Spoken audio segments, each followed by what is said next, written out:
দেখো আমাদের বাজার থেকে সজনের ফুল নিয়ে এসছে। তো সজনের ফুল কখন বাছতে বসেছি, 2 ঘন্টা হয়ে গেছে সজনের ফুল বাছতে বসেছি।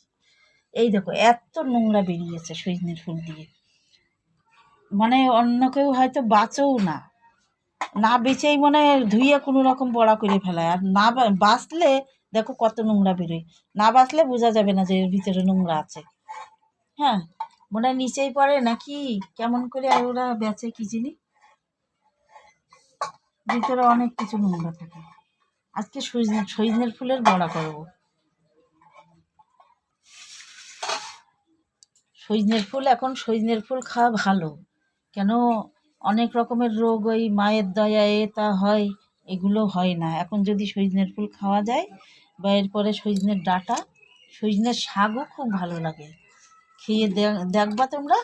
সজনের পাতাও খুব ভালো লাগে, আমরা তো খাই শাক।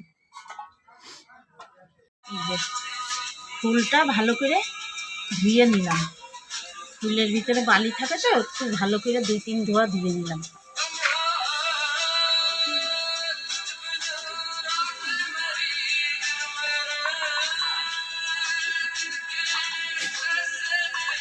এবার মেখে বেসন দিয়ে মাখবো, বেসন কাঁচা লঙ্কা দিয়ে মেখে বড়া করবো।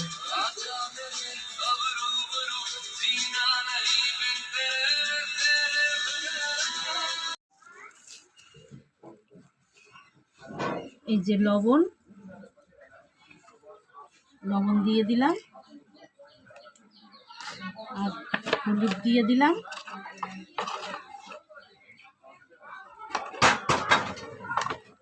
দিয়ে ভালো করে চটকিয়ে মাখবো। এটা ভালো করে মাখলে না জলটা বেরিয়ে যাবে, মাখার চোটে অর্ধেক জল বেরিয়ে যাবে।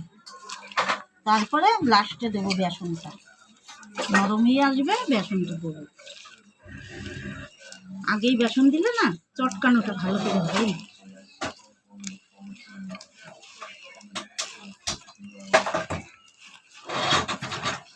এই যে জল বেরোচ্ছে দেখছো কতটা কমে এসছে না।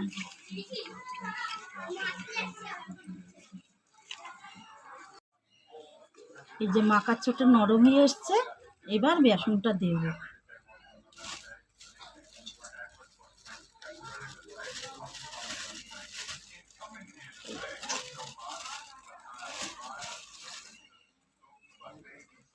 যদি জল লাগে একটু দেবো, মনে হচ্ছে লাগবে না জল,